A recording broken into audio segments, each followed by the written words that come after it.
Hey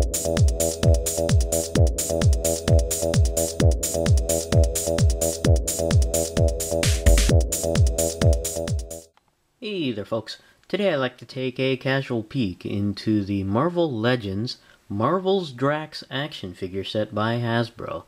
I guess another company has the naming rights to the Drax toy. This figure set is part of Series 2 of the Return of Marvel Legends, also known as the Arnim Zola series, and was first released around 2012. I got this set in 2012 at a Toys R Us and paid $17.99 for the set at the time. Taking a look at the Drax figure here in the packaging, you can see Drax there while wielding his knives, and also you can see the Build-A-Figure part, the left leg of Arnim Zola.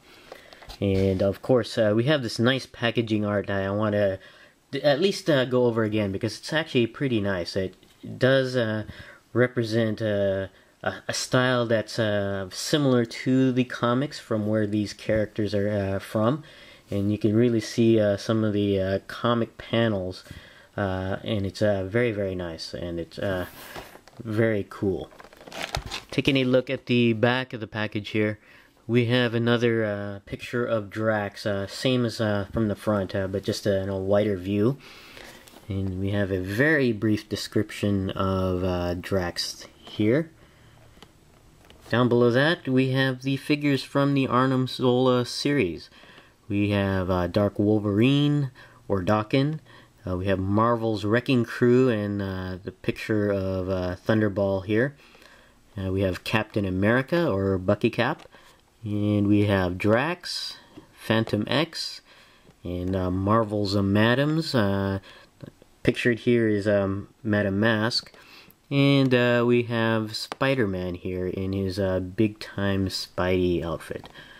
And there are variants in this series.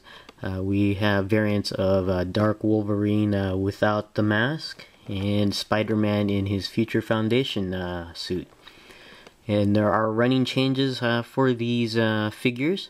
The running changes are the Marvel's Wrecking Crew, the other figure being Piledriver, and Marvel's Madams, the other figure being Madam Hydra. Here we have a picture of the Build-A-Figure of Arnim Zola, and he comes in two versions due to the running changes, and the other version being an Arnim Zola with a Red Skull faceplate and a different painted head. This particular figure contains the Tales of Arnim Zola Part 4 of 6. Now we'll be right back and have Drax here out of the package. Okay, we're back and we have Drax here out of the package. And before the release of the new line of Marvel Legends, Drax was my most anticipated figure to get based off of what we saw at the Comic-Cons and the preview pics and videos. I was really excited about getting Drax. Now, what we see in those previews and pics not necessarily comes to fruition in the production release, and Drax here suffers that fate. But before we get into the figure some more, let's go ahead and take a look at the goodies that come included with the Drax figure.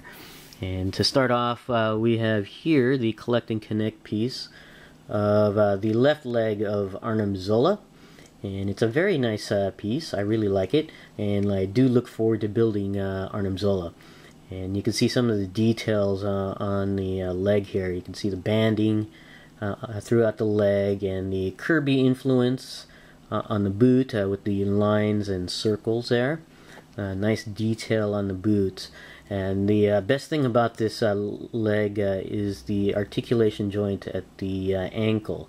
It uses that newer rotational ankle joint, and that's due simply to the peg and where it pegs into each other. For this articulation joint, the peg goes into the foot instead of the calf, like a lot of the hinge swivel joints of the leg, feet.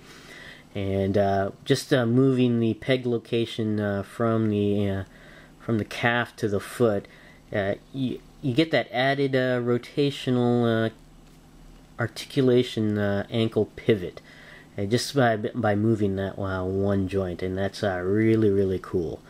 And I really like that new articulation joint there. And it's a good piece right here, and look forward to building Arnim Zola. But this is the left leg of Arnim Zola, and that comes included with Drax.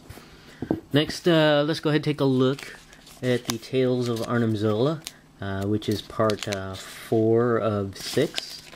And this particular tale focuses on Deadpool. And here's a description of Deadpool's encounter with Arnim Zola. And if you want to read more about it, you can take a look at Cable and Deadpool number 45. And you got some artwork of Deadpool there with a nice backdrop of World War II there. On the other side, we have the X list of the figures required to build Arnim Zola. And Marvel's Drax here is already X'd out for you. And a nice layout on how to put Arnim Zola together there. Next, let's go ahead and take a look at the weapon accessories that come included with Drax. And he does come included with a pair of knives. And as you can see here, the knives are sheathed behind the figure along the belt. It's actually kind of neat. I think they used the same idea from the Warpath figure here. And you just go ahead and take them off and take a look at the blades here. One of my blades is warped and the other one is pretty much straight on there, so I'll have to do some fixing on that.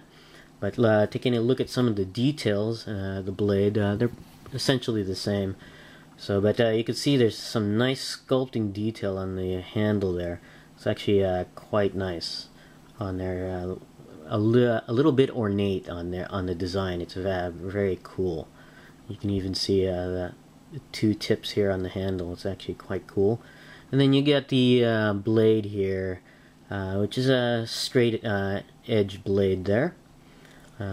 It's got numbering though. On this particular blade is numbered 2, and this blade is numbered 4. And I'm sure that's just for production reasons there.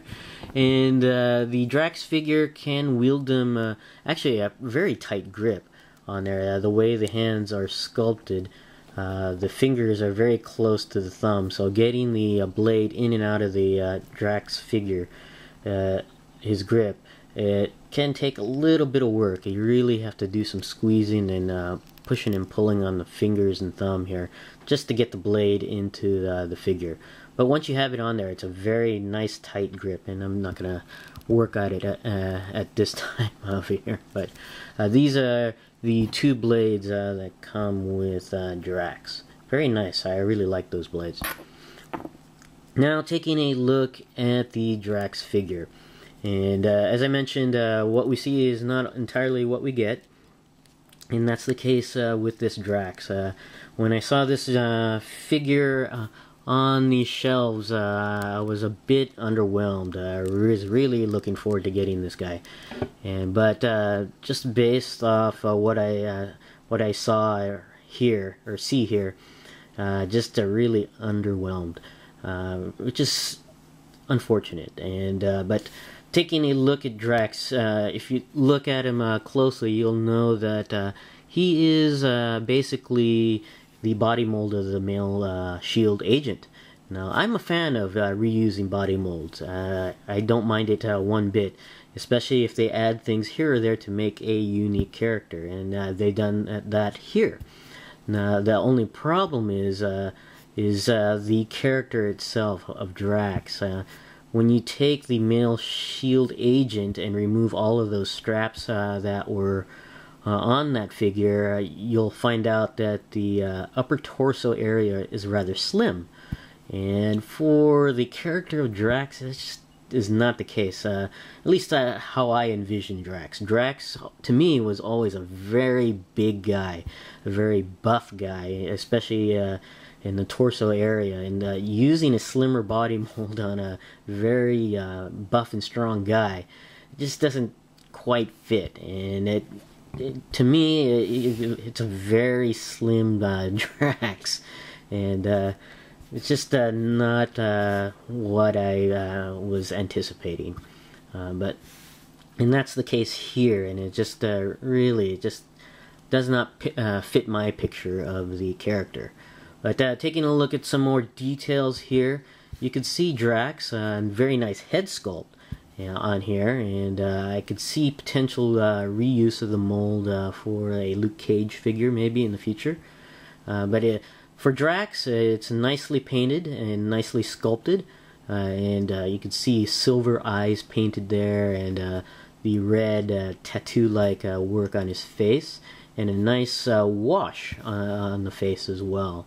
And the sculptor, he's just got a real mean look about him. It looks like he's about to kick your ass. It's a really good sculpt. I really like it. Really dig it a lot. Moving down to the rest of the figure, I did mention the torso already, which is unfortunate. I'm not sure why they used a slimmer mold for Drax, but they did. Speaking of the wash earlier on the head, they did apply the wash on the body, but they didn't do it quite completely, and it has me kind of upset, especially with what they've done here. For the torso, the wash here, you can see it on the torso area. It's nicely done on both sides, but when it comes to the arms and hands, they really kind of screwed up here. They only did the wash on one side of the arms and hands here. If you look at it, they did it on the outside of the arms, which is nice, but they did not do any wash on the underneath, which is bad. But what makes it even worse is on the hands. They did the wash on one side, but not the other. And what makes it even worse is that they did it on the outside of the arm, but they did not do it on the outside of the hand. They did it on the underneath of the hand. So when you have only one-sided with the wash on here, it gets really awkward here when you position the arms and the hands. You can see here, it's just plain green here with the wash here. You really have to twist the arm or the hand around to get the matching wash of the hand there.